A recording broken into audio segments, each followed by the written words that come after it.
lived in a constant victim mentality when I was drinking. I looked at it like I was a product of all the things that had been done to me rather than a product of the choices I had made. And while the things that had been done to me, the hurt, the pain, the trauma, a majority of those things were out of my control, I did have the ability to choose how I reacted to them.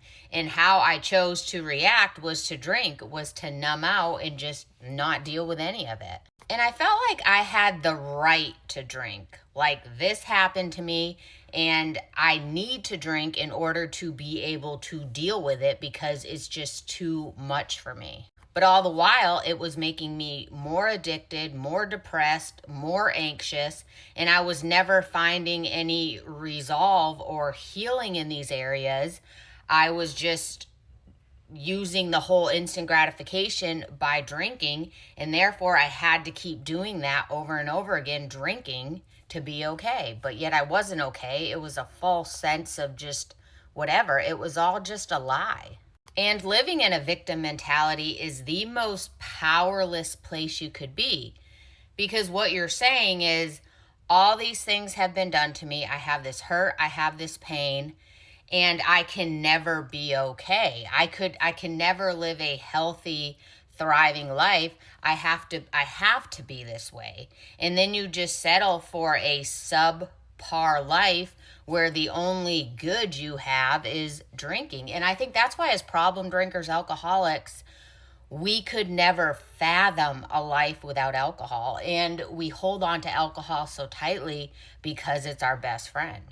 But in getting sober and working my recovery, I realized right quick that I could no longer live in a victim mentality like that. I realized that I had to actually deal with these issues and find some healing in resolving these issues.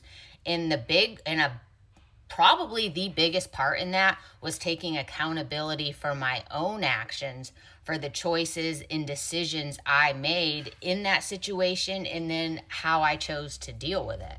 And sobriety forced me to deal with that because I could no longer numb out and escape and just stay in that constant vicious cycle where all you're promised is that yesterday is today and today is tomorrow, and it just keeps going and going and going. But it's all part of the process. That's why sobriety is a journey. You don't just undo 10, for me it was 10 years, for some people 20, 30, however many years you've just been numbing out, escaping, avoiding things.